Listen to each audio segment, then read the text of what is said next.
Hermanos, estamos casi a la mitad del libro de Josué. En los capítulos 1 a 9, nosotros, junto con los israelitas, hemos enfrentado muchas lecciones y hemos sido desafiados a confiar en Dios, seguir a Dios y obedecer a Dios. La siguiente sección en Josué que vamos a estudiar es larga, capítulos 10 a 19. Esta sección nos lleva al final de la parte de la conquista del libro, capítulo 10 a 12, y abre una parte final que tiene un énfasis en la posesión de la tierra.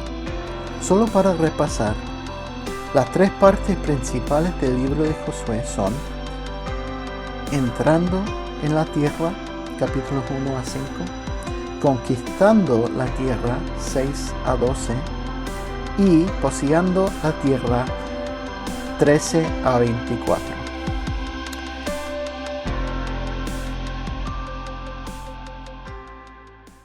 Es fácil, hermanos, sentirse abrumado por el gran contenido de nuestro texto esta semana. Hay varios episodios de batallas, listas de nombres y ubicaciones de reyes y nombres de lugares, de regiones, ciudades, ríos y montañas. Para comprender el ritmo de esta sección, me gustaría resumir cada uno de los 10 capítulos y señalar dónde se encuentran los temas principales en ese capítulo. Recuerda que los temas principales del libro de Josué son conquista, cumplimiento, posesión, reposo, anatema y obediencia. Además, mencionaré varios atributos de Dios que se pueden encontrar en el contenido de estos capítulos. Vamos a empezar con capítulo 10. El capítulo 10 continúa la historia de la conquista en el sur de Canaán que estudiamos la semana pasada con el engaño de los Gabaonitas.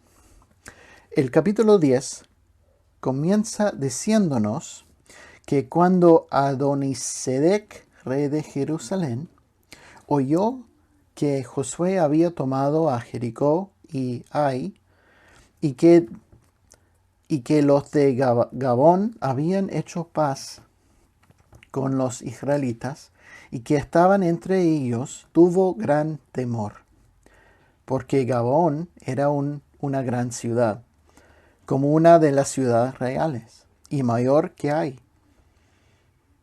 Y todos sus hombres eran fuertes, por lo cual Adonisedec, rey de Jerusalén, envió un mensaje al rey de Hebrón, Jarmut, Laquis y Eglón, diciendo: subid a mí y ayudadme, y combatamos a Gabaón, porque ha hecho paz con Josué y con los hijos de Israel.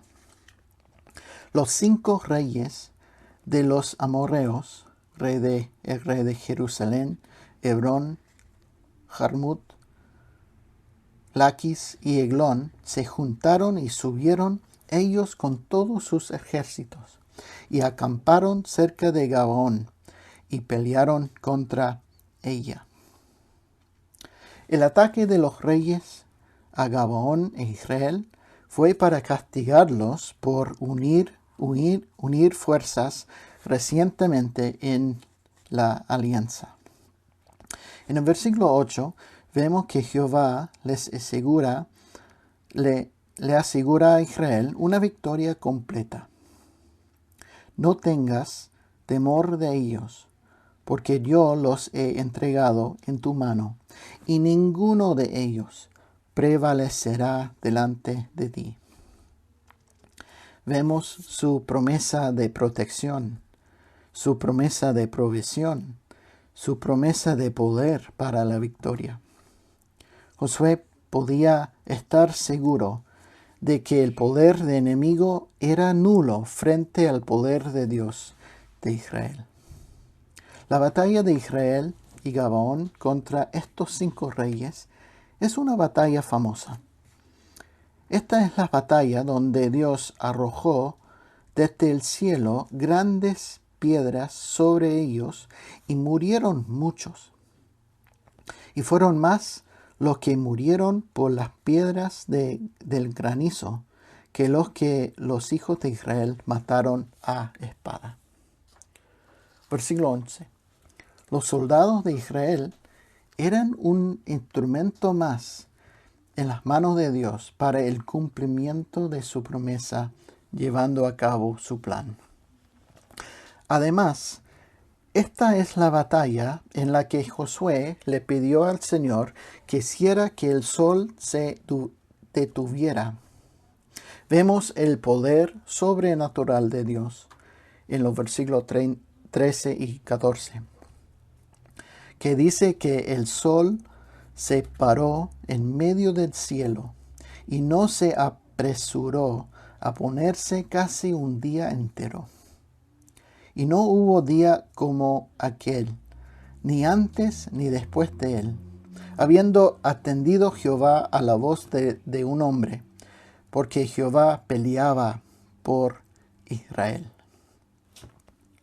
Como en otros momentos, Dios intervino con su creación al servicio de sus propósitos mediante el granizo y el sol, que ya habían sido utilizados contra Egipto en Éxodo 9 y 10. Aquí vemos la omnipotencia de Dios de nuevo.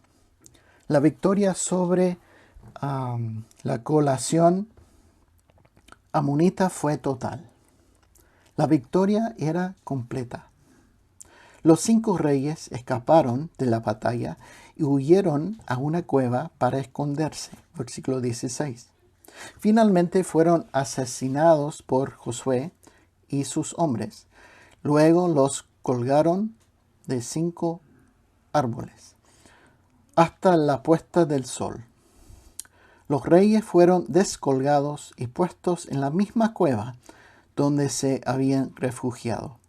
Ahí, de nuevo, las piedras que habían cubierto la entrada para que no salieran de ella fueron amontonadas otra vez para cerrar el lugar donde estaban sus cuerpos ya sin vida.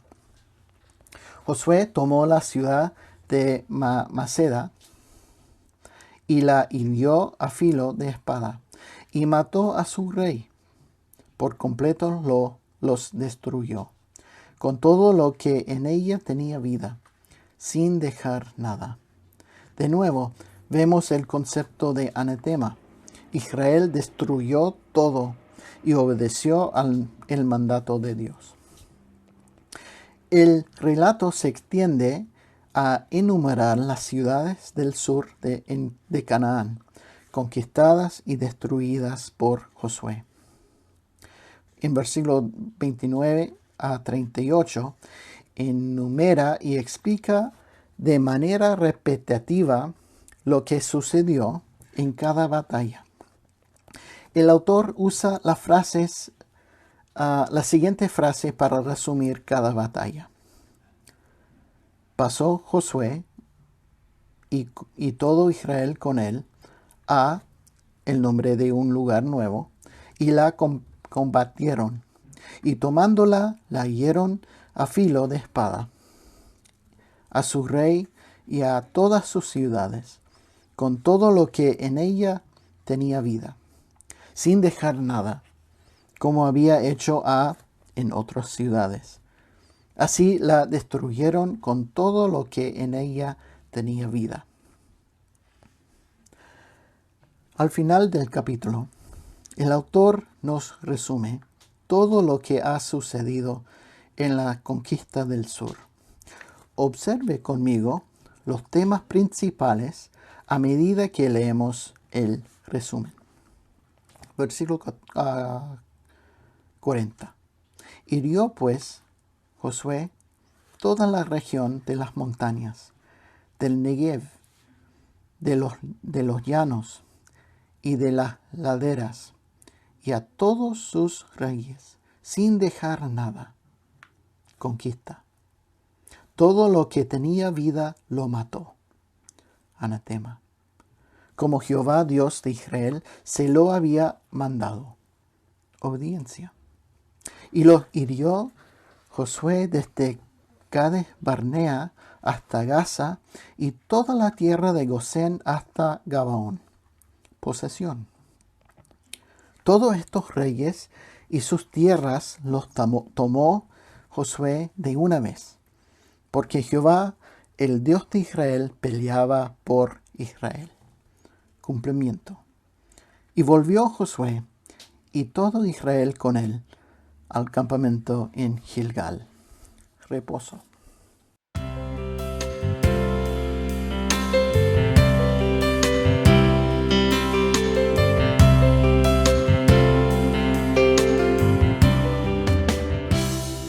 El capítulo 11 dirige nuestra mirada hacia el norte, mientras Israel extiende su conquista en una nueva dirección. La conquista del norte queda abreviada en los 15 primeros versículos del capítulo. El ejército de Israel había funcionado como una máquina de guerra, perfectamente segura y eficiente. Cuando Javín, rey de Azor, oyó lo que pasó con Israel en el sur, él envió un mensaje a los otros reyes que estaban en la región del norte, en las montañas, en el Arabá, en los llanos y en las regiones al occidente. Los reyes salieron y con ellos todos sus ejércitos, mucha gente, como la arena que está a la orilla del mar en multitud, con muchísimos caballos y carros de guerra. Todos estos reyes se unieron y vinieron y acamparon unidos para pelear contra Israel. El propósito de estos reyes queda claro: pelear contra Israel. Los israelitas tenían sus tropas solo de infantería. Por tanto, nunca habían empleado la caballería en sus combates y desconocían en la práctica las técnicas guerreras contra ella. Los israelitas iban a tener que enfrentarse a métodos de guerra totalmente desconocidas para ellos. Otra sección por conquistar. Otra oportunidad para obedecer los mandamientos de Jehová. Otra oportunidad para ver a Dios obrar y cumplir sus promesas. El versículo 6 comparte cómo Jehová, una vez más, promete la victoria completa. Mas Jehová dijo a Josué: no tengas temor de ellos, los del norte, porque mañana a esta hora yo entregaré a todos ellos muertos delante de Israel. Desjarretarás sus caballos y sus carros quemarás a fuego. Y esto es exactamente lo que hicieron Josué e Israel. Versículo 15. De la manera que Jehová lo había mandado a Moisés su siervo, así Moisés lo mandó a Josué. Y así Josué lo hizo, sin quitar palabra de todo lo que Jehová había mandado a Moisés. Los versículos 16 a 20 nos dan un resumen contundente de la conquista del norte. Nuevamente observe cómo el autor enfatiza los temas del libro en su resumen. Tomó, conquista, pues Josué, toda aquella tierra, las montañas, todo el Negev, toda la tierra de Gosén, los llanos, el Arabá, las montañas de Israel y sus valles. Posesión. Desde el monte Alac y sube hacia Seir hasta Balgad, en la llanura de Líbano, y a la falda del monte Hermón posesión. Tomó asimismo a todos sus reyes, y los hirió y mató. Es una consecuencia plena de nuevo del anatema. Por mucho tiempo tuvo guerra Josué con estos reyes. Conquista. No hubo ciudad que hiciese paz con los hijos de Israel, salvo los heveos que moraban en Gabaón.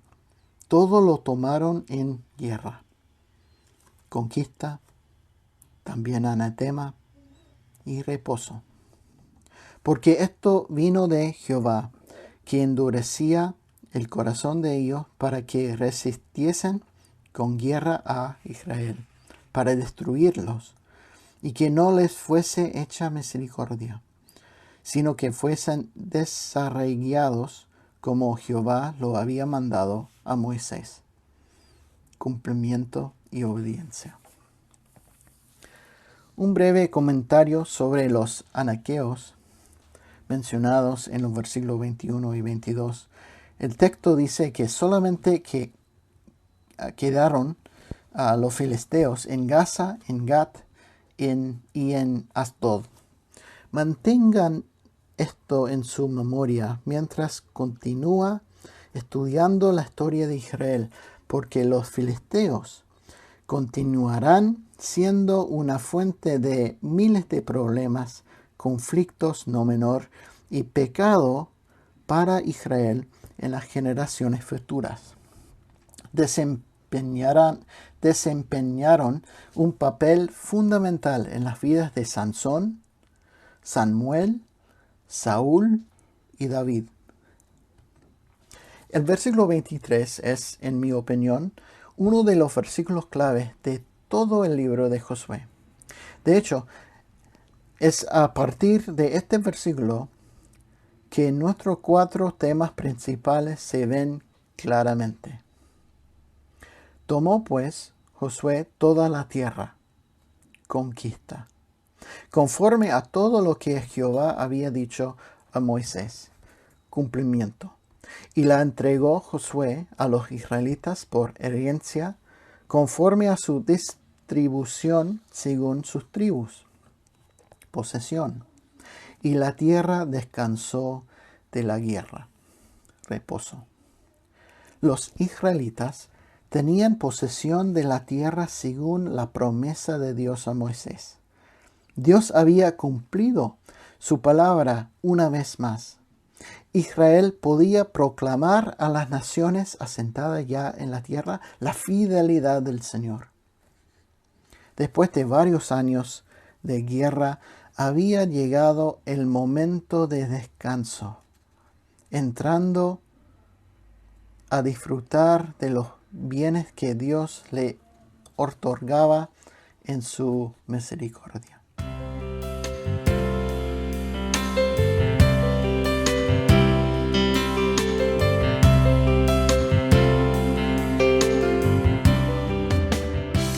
El capítulo 12 comienza con un resumen de los reyes y áreas que Moisés había derrotado en el pasado, números 21 y en Deuteronomio 2. Y termina con una sección corta llena de los nombres de los 31 reyes que Josué e Israel derrotaron. Por un lado, esta sección puede parecer demasiado detallada o poco importante debido a todos los nombres de lugares. Por otro lado, este tramo podría parecer chocante por la violencia implícita de la larga lista de la conquista. La Biblia es un libro de Dios, por tanto inagotable en su aplicación y enseñanza. Un alumno de la Biblia debe reconocer que todo cuanto incluye el texto bíblico, sea fácil o difícil, sea exhortación o historia, todo ha sido divinamente diseñado para la edificación del lector.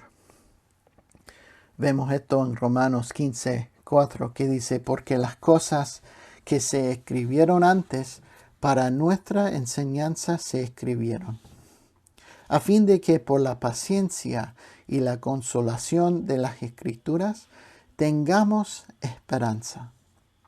Deberíamos comprender que las extensas listas en Josué de nombres geográficos referentes a los repartos de la tierra y los nombres de los reyes o de las ciudades conquistadas enseñan la bendita verdad de que la promesa de Dios del reposo de Canaán era tanto para familias individuales como para Israel en su totalidad.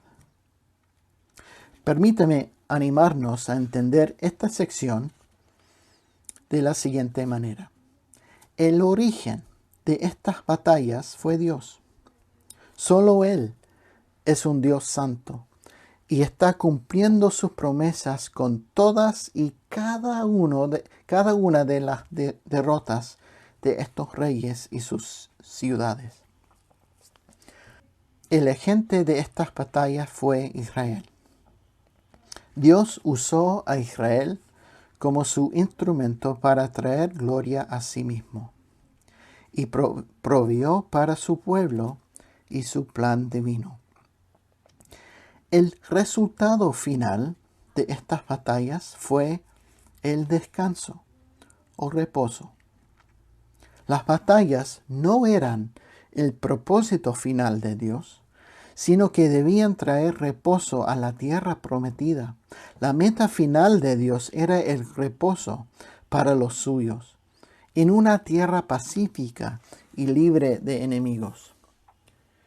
Aquellos que nunca habían tenido una patria, tenían ahora un lugar de reposo, donde podían desarrollar su vida bajo la ayuda continua de Dios y servirle como un pueblo libre en medio de las naciones.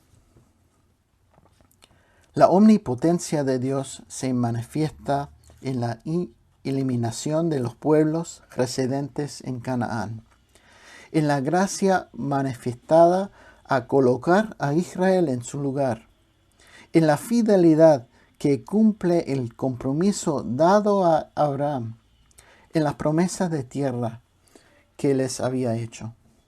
Dios se revela como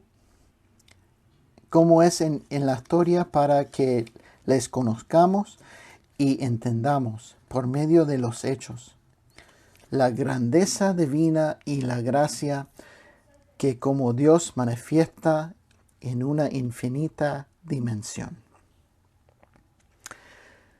El capítulo 13 leemos que Josué estaba ya viejo, de edad avanzada, y quedaba aún mucha tierra por poseer. Versículo 2 nos dice que esta es la tierra que queda. Continúa enumerando todos los lugares que quedaron sin conquistar. Pero el Señor da la siguiente promesa en versículo 6. Yo los exterminaré delante de los hijos de Israel. Solamente repartirás tú por suerte el país a los israelitas por heredad, como te he mandado. El resto del capítulo comparte las ubicaciones y los límites de la herencia al este del Jordán, específicamente a la tribu de Leví, Rubén, Gad y la media tribu de Manasés. Todo está resumido por el autor en versículos 32 y 33, que dice: esto es lo que Moisés reportó en heredad en los llanos de Moab, al otro lado del Jordán de Jericó, al oriente. Mas a la tribu de Leví no dio Moisés heredad. Jehová Dios de Israel es la heredad de ellos, como él les había dicho. En el capítulo 14 nos presenta en primer lugar y a modo de introducción el sistema empleado para la división y distribución de la tierra. En segundo lugar aparece Caleb, que ahora tiene unos 85 años, y la petición que hace a Josué para que le entregue la tierra que ya le había sido prometida por Moisés. Caleb expone las razones que tiene para solicitar aquella tierra dentro de Canaán. Finalmente aparece la respuesta de Josué, accediendo a lo que solicitado por Caleb. El capítulo termina con la frase importante: y la tierra descansó de la tierra. Reposo, de nuevo. La conquista de Canaán había sido llevada a cabo.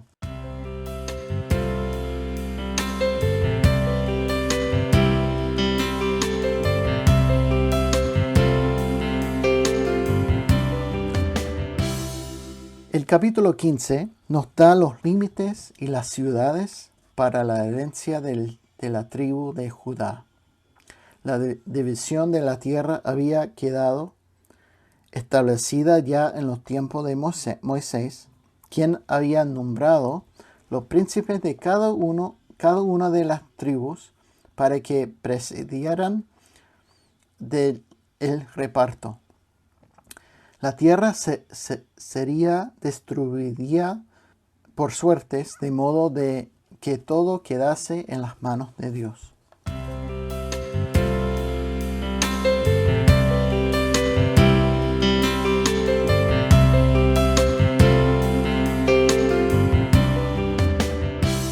El capítulo 16 es un capítulo más corto y comparte los límites y las ciudades de la herencia de la tribu de Efraín y Manasés, los hijos de José. Versículo 10 es una declaración resumida que dice: pero no arrojaron al cananeo que habitaba en Geser. Antes quedó el cananeo en medio de Efraín hasta hoy y fue tributario. El capítulo se cierra con una nota negativa. Los dueños de la herencia no pudieron desalojar a quienes estaban ocupando parte de ella.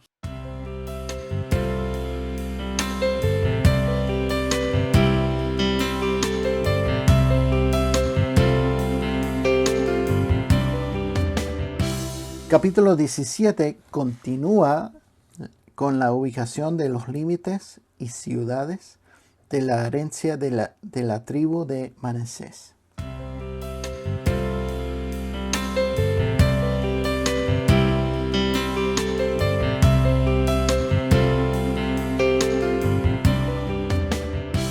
En el capítulo 18, de inmediato debemos señalar que la nación de Israel tiene una nueva ubicación para su, entre comillas, casa matriz, en Silo. El tabernáculo y el arca del pacto se trasladaron de Gilgal a Silo. En este capítulo se repartió por suertes la parcela de las demás tribus. Versículo 9 dice: fueron pues aquellos varones y recorrieron la tierra, delineándola por ciudades en 7 partes en un libro. Y volvieron a Josué al campamento en Silo. Y Josué les echó suertes delante de Jehová en Silo. Y allí repartió Josué la tierra a los hijos de Israel por sus porciones. Los límites y las ciudades de la tribu de Benjamín se enumeran en el resto del capítulo 18.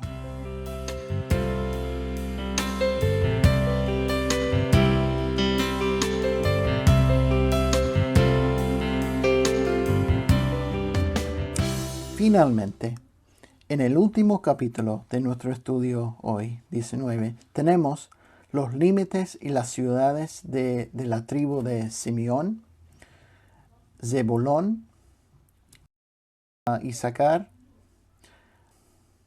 Aser, Neftalí, Dan y finalmente la familia de Josué.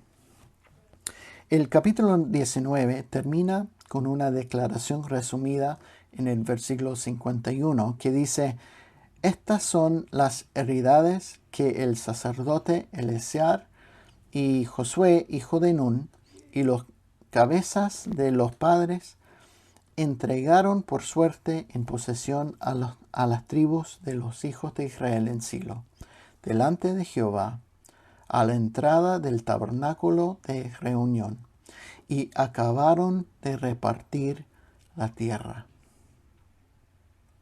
Y acabaron de repartir la tierra. Qué proceso, ¿no? Debe haber sido un momento emocionante para cada tribu y para cada familia. Piensen en eso por un momento. Finalmente estaban en casa. Finalmente, después de muchos años de caminar por el desierto, siguiendo la presencia de Dios en la nube, cruzando el río Jordán y peleando batalla tras batalla tras batalla en la conquista del parte central, la parte sur y en el norte, se acabó. Hermanos queridos, la palabra de Dios tendría absoluto y total cumplimiento. El Dios de la Biblia no es un Dios distante como los dioses de las naciones.